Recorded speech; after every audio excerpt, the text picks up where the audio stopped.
जो अगले आने वाले जो चुनाव हैं तो उनमें आप गजेंद्र जी की कुंडली के हिसाब से क्या देख रहे हैं? तुलनात्मक रूप से देखें, अगर कांग्रेस की बात करें तो अशोक गहलोत की बराबर किसी की कुंडली नहीं है। सुप्रीम कोर्ट ने फैसला दे दिया कि हाँ ज्योतिष साइंस है, वो मेरे पास रिकॉर्ड पड़ा है। वो हमारे देश के अंदर एस्ट्रोलॉजी यानी ज्योतिष के ऊपर लोगों का बहुत विश्वास है और इसको एक विज्ञान मानते हैं।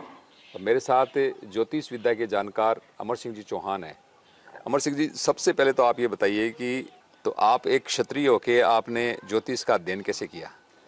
जी, ये एक आम आदमी की ये धारणा है कि ब्राह्मण ही करते थे। पुराने राज परिवारों में भूगोल, ज्योतिष और शिकार के चीज़ें ये सब पहले सिखाया ही जाता था। आज से हम जो ट्रेड आप देखिए, अरब अमीरात तक, अफगानिस्तान तक लड़ाइयाँ करने जाते थे पहले, तो भूगोल सीखे बगैर वो कर ही नहीं सकता, और शगुन देखे बगैर युद्ध नहीं होते थे पहले। तो ज्योतिष तो खुद भी ज्योतिष के बारे में बहुत ही राजाओं को सबों को सिखाया जाता था। हाँ, जय सिंह जी ने तो पूरे वेधशालाएं वगैरह 5-6 जगह। तो ज्योतिष तो एक डे बाय डे का काम था। ब्राह्मणों ने रोजगार के लिए किया, राजपूतों में ये एक परंपरा के रूप में था। बगैर शगुन या बगैर ज्योतिष से पूछे बगैर जाते ही नहीं थे कहीं पे। तो आपने ज्योतिष कहाँ सीखी? मेरे दादो साहब राव तेज सिंह साहब ज्योतिष के विद्वान थे। मेरे परदादी साहब थे, वो भी संस्कृत के ज्ञाता थे। तेज सिंह साहब के दादो साहब जसवंत सिंह जी बड़े विद्वान थे इस मामले में। तो आपको मतलब विरासत में मिली। दादो साहब जो मेरा क्या एक परंपरा से मैं बुजुर्गों के साथ बैठता था, छोटा था जब से ही। तो दादो साहब सीखी, मुझे काफ़ी ज्योतिष का रुचि थी। बाद में मैं LIC में मेरी पोस्टिंग हो गई। 81 में मैं LIC में डेवलपमेंट ऑफिसर बना, राजस्थान का पहला राजपूत डेवलपमेंट ऑफिसर LIC, पहले कोई नहीं था मेरे से पहले। फिर पोस्टिंग होती रही, करते करते नौकरी में मैं ज़्यादा कुछ नहीं कर पाया, प्रोफेशनली नहीं कर पाया, बाकी मैं व्यक्तिगत रूप से तो करता था। फिर जो है मैं लास्ट में Nashik Maharashtra officer training college का प्रिंसिपल था, वहाँ से रिटायर हो गया 5 साल पहले। रिटायरमेंट से पहले मैंने ये सोचा है कि भाई क्या करेंगे घर जाके। हालांकि LIC पेंशन देती है, सब कुछ ठीक है, तो वो कोई परंपरा नहीं थी। लेकिन मुझे फिर लगा कि ज्योतिष एक ऐसा विषय है जो आज की तारीख में इसको बहुत ही खराब कर दिया गया है झोला छाप ज्योतिषियों के द्वारा। वैसे ही पोथी पांदर लेके बैठ के कहीं पे शिक्षा नहीं ली थी। मुझे हालांकि सबसे शुरू से नॉलेज था, लेकिन मैंने विद्या भारती दिल्ली यूनिवर्सिटी से ऑफिशियली मैंने डिग्री ले रखी है। और हमारे जो कैग है, CAG contractual auditor general of India, उसके डायरेक्टर से मैं उनका शिष्य हूँ, KN राव साहब का। KN राव साहब तो हाँ। वो ज्योतिषी थे, बहुत सब बड़े है साहब, बड़े अफसर बने हुए, लोगों को मालूम नहीं। लोग क्या टीवी पे आते हैं, ये सब झोला साहब टाइप। असली ज्योतिष बड़े अफसर है सब। KN राव साहब है, बड़े बड़े जो रेलवे के बड़े बड़े अधिकारी वगैरह। KN राव साहब ऑडिटर जनरल थे, किसके? कैग के, controller auditor general of India, पूरे इंडिया के जो चीफ होता है ऑडिटर का, वो थे। तो वो हमारे मतलब गुरु थे। और फिर मैंने उन्हीं की जो खोली हुई यूनिवर्सिटी है HRD डिपार्टमेंट दिल्ली से, वहाँ से मैं डिग्रीधारी ज्योतिष हूँ। और ऑफिशियली फिर मैंने ये रिटायरमेंट के बाद में अमर एस्ट्रोलॉजी के नाम से चैनल बनाया, जो आज की तारीख में मेरे आप देखिए 1 लाख से ऊपर जो है सब्सक्राइबर व्यूवर है। सब्सक्राइबर तो अभी नहीं है, 2000 है, लेकिन बहुत अच्छे लेवल पे है। उसको मेरे वीडियो जो बने हुए हैं बड़े सरल भाषा में। एक बात बताइए कि आपने जैसे आपका जो ज्योतिष का जो अनुभव है, हाँ। तो आपने कईयों की जन्म कुंडलियां देखी होगी जी, और उनका भविष्य भी आपने देखा होगा, तो आपको उनके अंदर मतलब सटीकता कितनी मिली? मतलब ऐसा नहीं जैसे आज आपने मेरी जन्म कुंडली देखी और फिर आप मेरी लाइफ देख ही रहे रोज, तो वो जो आपने घटनाएं पहले देखी, मेरे उस टाइम पे क्या वो घटनाएं घटी, इस तरह की सटीकताएं क्या है? बहुत है, मैं बताऊँ आपको। सटीकता डिपेंड करती है जन्म तारीख और समय की कितनी करेक्टरिस्टिक। अगर वो करेक्ट नहीं है तो 100%, 95%, 90% वो उतना ही करेक्ट होगा जितनी आपने टाइम और ये बताया है। मेरे पास में करीबन 25,000 जन्मपत्रियों का रिकॉर्ड है। तो करीबन 10,000 तो मेरे पास फिजिकली पड़ी है और 10-15 हज़ार डिजिटली मेरे पास पड़ी है। सब मैंने देखी है।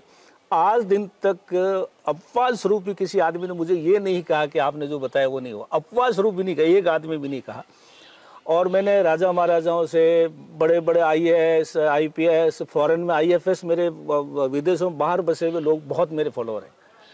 मेरी बच्ची भी अमेरिका में है और वो उसकी वजह से। और IFS एक महिलाओं का ग्रुप है पूरा। IFS देखिए, IFS और उनका तो हम लोगों को पता नहीं लगता। हाँ। जैसे पॉलिटिशियन अशोक गहलोत की मैंने देख रखी है। वसुंधरा राजे जन्मपति वसुंधरा राजे के PA मेरे से बना के गए थे, ये अभी ताजी की बात है। गजेंद्र सिंह शेखावत। तो गजेंद्र जी की आपने कुंडली देखी हुई है। हाँ। तो आगे फ्यूचर जो 2023 का जो है, हाँ।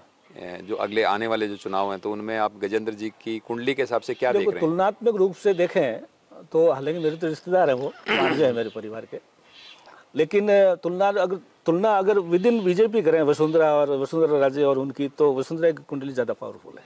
वसुंधरा की ज़्यादा पावरफुल है। इनकी भी पावरफुल है, लेकिन तुलनात्मक उससे कम है। अगर कांग्रेस की बात करें तो अशोक गहलोत की बराबर किसी की कुंडली नहीं है। और अगर कांग्रेस के कभी अच्छे दिन आए तो ये प्राइम मिनिस्टर बनेगा अशोक गहलोत, ये भी बता दूं मैं कांग्रेस से। इतनी पावरफुल कुंडली मैंने बहुत कम पॉलिटिशियन की है। और वसुंधरा राजे की देख रही नहीं पावरफुल देखिए, लेकिन जैसे अशोक गहलोत हैं, उम्र के इस दराज में वो पावरफुल मतलब आगे कहाँ तक है, मतलब उसकी कोई समय सीमा भी तो होगी ना? नहीं, समय सीमा तो की पावरफुल मतलब ये जब कभी भी मैंने बताया कांग्रेस के अच्छे दिन आते हैं सेंट्रल में, और प्रधानमंत्री जैसे मनमोहन सिंह बनाया था, जैसे आपके सोनिया नहीं बन पाई थी उस टाइम, तो वैसे बन सकते हैं। बिल्कुल बिल्कुल बनेगा अगर कांग्रेस ठीक ठाक पोजीशन में आ गई। सचिन पायलट की भी देखी आपने? सचिन पायलट की कुंडली मेरे पास में सही नहीं है, मैंने ऑल गूगल पे देखी थी, तो उसमें करेक्टरनेस नहीं है, क्योंकि उसमें समय मालूम नहीं पड़ता है। अच्छा एक बात बताइए कि मतलब जिन लोगों को अपना डेट ऑफ बर्थ और टाइमिंग सही ध्यान नहीं हो, हाँ, तो क्या वो ज्योतिष से फायदा उठा सकते हैं? वो हर तरह का है, लेकिन देखो उसकी ऑथेंटिसिटी बहुत कम है। जो ज्योतिष में जो अगर तारीख वगैरह की जो बनती है उसमें तो मैं चैलेंज नक्षत्रों के हिसाब से, हाँ चैलेंज के साथ कह सकता हूँ, उसमें तो जो हम जो बताएंगे, मैं या कोई भी विद्वान ज्योतिष बताएगा तो वही निकलेगा जो है, और वही होगा जो है। तो इसके तो अच्छा, इसके अलावा आप मैं दूसरी बात बताऊँ, जो ऑथेंटिसिटी की बात करते हैं, जो आपने शुरू में कहा साइंस की बात है। एक दिल्ली के एनजीओ ने सुप्रीम कोर्ट में अपील की थी कि ये जो है ज्योतिष में जो टीवी पे आते हैं, ये है वो है, ये झूठा है, मतलब अफवाह फैलाते हैं, तो इसको बंद किया जाए। तो सुप्रीम कोर्ट ने जो ज्योतिष संस्थाएं हैं उनको कॉल किया कि भाई आप आगे जवाब दीजिए, वरना हम इसको जो है बंद करवाएंगे, या जो भी है इसको ऑथेंटिसिटी खत्म कर देंगे। कोई नहीं जा पाया, जितने भी ये जो टीवी पे आने वाले हैं कोई नहीं गया। के.एन. राव साहब जिनकी मैं बात कर रहा हूँ, वो उस टाइम में ऑडिटर जनरल ऑफ इंडिया थे, वो बीमार थे, उन्होंने जाकर के 10 मिनट सिर्फ सुप्रीम कोर्ट में अपने वो जो है दलील दी, 10 मिनट में सुप्रीम कोर्ट ने फैसला दे दिया कि हाँ ज्योतिष साइंस है। वो मेरे पास रिकॉर्ड पड़ा है वो। उसके बाद अभी 2 साल पहले बॉम्बे में एक और एनजीओ ने शिकायत की बॉम्बे हाई कोर्ट में, तो बॉम्बे हाई कोर्ट ने वो एप्लीकेशन रिजेक्ट कर दी कि सुप्रीम कोर्ट का फैसला आ चुका है, हाँ, और तो जब दोबारा इसको सुनने की कोई जरूरत नहीं है। तो सुप्रीम कोर्ट ने भी ये साइंस माना है इसको, और वाकई में साइंस है। अब दिक्कत यह है कि 90-95% लोग इसमें गलत किस्म के लोग हैं, जो राहु केतु शनि के नाम से डरवाते हैं दुनिया भर की पूजा। ये बताइए कि जो नए लोग जो ज्योतिष में इंटरेस्टेड है, हाँ, उसमें कैरियर बनाना चाहते हैं, तो ये जो डिग्रियां होती है, हाँ, वो बाकायदा होती है, तो एक तो क्या होता है कि ज्योतिष परंपरा से सीखता है जी, तो परंपरा के अंदर जैसे मान लीजिए कि आपके पुरखों के पास ज्योतिष का अच्छा ज्ञान है तो आपको मिल गया, लेकिन ओवरऑल जो यूनिवर्सिटी के अंदर जो पढ़ाया जाता है, कॉलेज के अंदर पढ़ाया जाता है, उसकी क्वालिटी कैसी होती है? मतलब वहाँ पढ़ा हुआ आदमी किस तरह से ज्योतिष कर सकता है? नहीं, वो बहुत अच्छी बात बताई आपने। एक्चुअली में क्या है सर कि फर्जी डिग्री वाला भी बहुत बैठा है यहाँ पे। विद्या भारती यूनिवर्सिटी है, आरएसएस के द्वारा के.एन. राव साहब, और बनारस हिंदू विश्वविद्यालय में शुरू से ही वैदिक साइंस के नाम से बोलते हैं इसको। ज्योतिष का अलग वो उसमें ब्रांच है, लेकिन वो वैदिक साइंस के अंतर्गत आता है। तो ये कुछ यूनिवर्सिटी हैं जहाँ पे ऑफिशियली वहाँ पढ़ाया जाता है, और वो लेकिन बेसिक जब तक उसका इंटरेस्ट नहीं हो, खाली डिग्री लेना अलग चीज़ है, जब तक व्यक्ति के अंदर से भावना नहीं हो, जब तक वो सफल नहीं हो सकता। मैं खुद ट्रेनिंग देता हूँ, ऑनलाइन क्लासें लेता हूँ ज्योतिष की, और मेरे अभी भी जो है 2-3 क्लासें चलती है।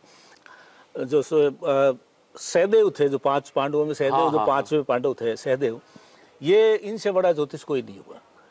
और अपने मारवाड़ी में और जगह भी कहावत है, ऐसा क्या सहदेव है क्या, वो कोई भविष्यवाणी करता है ना कोई आदमी, तो यहाँ पे कहावत चलती है, लेकिन लोगों को ये मालूम नहीं है कि ये वो सहदेव है, पांडवों का भाई है।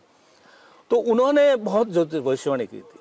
महाभारत के युद्ध से एक दिन पहले युधिष्ठिर ने कृष्ण भगवान से पूछा है कि आप बताइए कौन जीतेगा कल, कौन हारेगा, कौरव पांडव, आप अंतर्यामी हो। उन्होंने कृष्ण भगवान ने खुद ने कहा, ये गीता में भी लिखा हुआ है, कि भाई तेरा भाई सहदेव से पढ़ा तो कोई ज्योतिष ही नहीं, तू उससे क्यों नहीं पूछता है। तो वो कहता है साहब कि कृष्ण भगवान ने उसको सौगंध दिलवा रखी थी, तू किसी को बताएगा नहीं, अगर तू पहले बता देगा तो ये पूरा मेरा जो मैं रची रखी लीला वो खत्म हो जाएगी, तो क्या आप इसको फ्री करो। तो उन्होंने कहा कि तेरे को फ्री करते हैं, तू बता।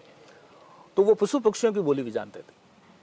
उन्होंने एक आटे का पुतला बनाया आदमी की साइज का, कपड़े पहना कर जंगल में एक जगह पे पटक दिया, और ये सब झाड़ियों के पीछे बैठ गए, 5 पांडव, कृष्ण भगवान वगैरह।